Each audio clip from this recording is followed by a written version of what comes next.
TDP అధినేత నారా చంద్రబాబు నాయుడు నెల్లూరు జిల్లా పర్యటనలో భాగంగా కందుకూరు నియోజకవర్గ ఇన్ఛార్జ్ బుర్రా మధుసూదన్ యాదవ్ ను చెత్తాన్ని సంబోధించడాన్ని తీవ్రంగా ఖండిస్తున్నామని వైఎస్ఆర్ పార్టీ సాంస్కృతిక విభాగం రీజనల్ కోఆర్డినేటర్ బొట్ల సుబ్బారావు అన్నారు. స్థానిక రామనగర్లోని తన కార్యాలయంలో మీడియా సమావేశంలో పాల్గొని మాట్లాడారు. ఈ కార్యక్రమంలో తాటిపత్తి రంగయ్య తదితరులు పాల్గొన్నారు.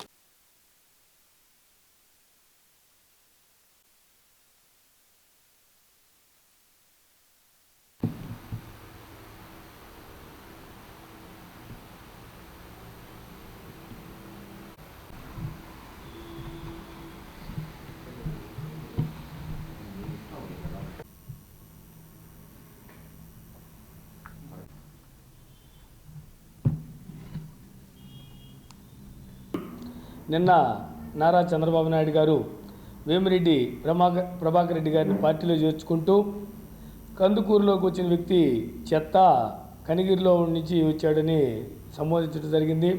మేము అడుగుతూ ఉంటాం, మీకు మా పార్టీలో నుంచి వచ్చే వాళ్ళందరూ కూడా బంగారంగా కనిపిస్తూ ఉంటారా?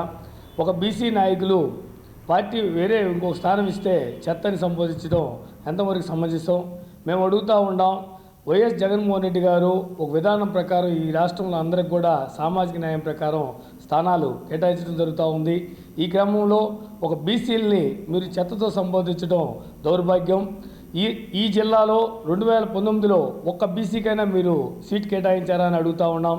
అలాగే ఇప్పుడు ప్రస్తుతం 2 బీసీ సీట్లు ఉమ్మడి జిల్లాలో వైఎస్ జగన్మోహన్ రెడ్డి గారు కేటాయించడం జరిగింది. అలాగే మీరు పవన్ కళ్యాణ్ తోటి పొత్తుకెళ్ళి ఆయన ఏదో బాగా గౌరవిస్తున్నట్టు చెప్తా ఉన్నారు. 2014 ఎలక్షన్లో మీరు ఇదే పొత్తుతోటి ఇదే మద్దతుతోటి అధికారంలోకి వచ్చి బీసీలని ఎన్ని ఇబ్బందులకు గురి చేసిందని కూడా బీసీ జిల్లాంతా కూడా మర్చిపోలేదు. ముఖ్యంగా 2014-19 మధ్యలో మీరు కాపు రిజర్వేషన్ అంశాన్ని తీసుకొచ్చి బీసీలు ఎన్నో ధర్నాలకు దిగినా కానీ స్పందించక నానా అవస్థలు పడ్డారు. కాపులు రాజ్యాధికార దిశగా పయనించడానికి వాళ్ళు సిద్ధంగా ఉంటే వాళ్ళని మీరు రిజర్వేషన్ వైపు మళ్లించి ముఖ్యంగా బీసీలకు ఉన్న చిన్న చిన్న అవకాశాలను కూడా దెబ్బకొట్టడానికి మీరు ప్రయత్నించడం జరిగింది.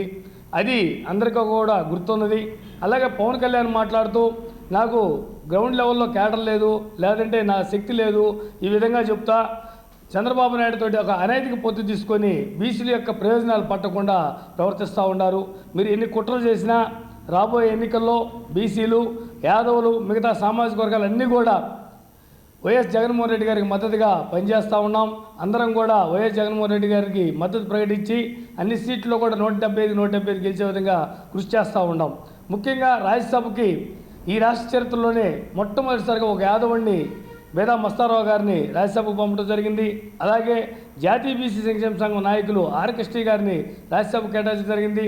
అలాగే మోపిదేవి వెంకటరమణారావు గారు కానీ, పిల్లి సుభాష్ చంద్రబోస్ గారు కానీ ఇలా బీసీలని రాజ్యసభకు పంపించడం కానీ, అలాగే ఈ రాష్ట్ర చరిత్రలో ఎప్పుడు లేని విధంగా మంత్రి పదవులు కేటాయించడం కానీ ఇవన్నీ కూడా వైఎస్ జగన్మోహన్ రెడ్డి గారికి సాధ్యపడ్డాయి.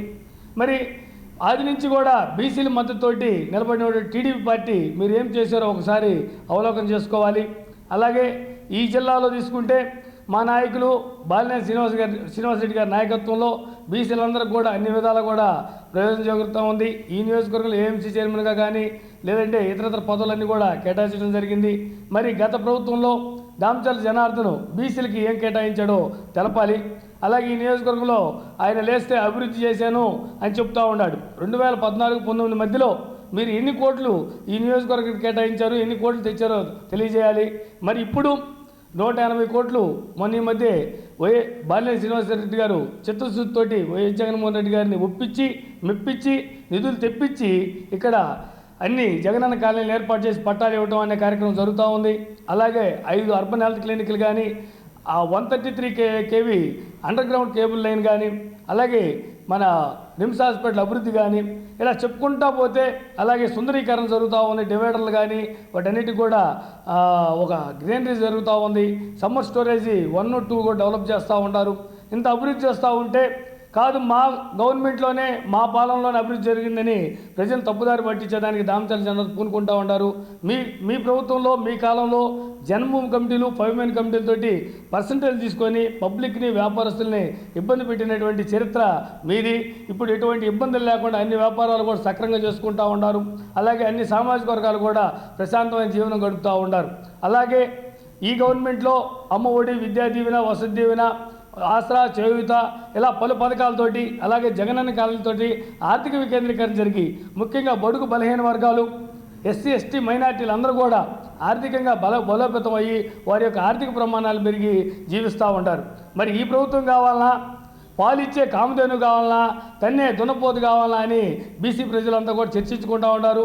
బీసీ, ఎస్సీ, ఎస్టీ, మైనార్టీలు అందరూ కూడా 70% మద్దతు ఈరోజు వైఎస్ జగన్మోహన్ రెడ్డి గారికి, అలాగే ఈ జిల్లాలో మా అన్న బాలినేని శ్రీనివాసరెడ్డి గారికి మద్దతు తెలుపుతూ ఉంటారు. రేపు రాబోయే ఎన్నికల్లో ఈ నియోజకవర్గంలో మేమందరం కూడా వాసన్నకి నిలబడి చిత్తశుద్ధితో పనిచేసి అందరికి కూడా పట్టాలు పంపిణీ జరుగుతూ ఉంది. వాళ్ళందరికీ కూడా ఇంటింటికి తిరిగి వాసన్న గారు కానీ లేదంటే వాలంటీర్ వస్తారు కానీ అందరికి కూడా పట్టాలు పంపిణీ చేసి మేము రేపు ఎన్నికల్లో 30,000 మెజార్టీతో గెలిచేదానికి కృషి చేస్తామని తెలియజేస్తూ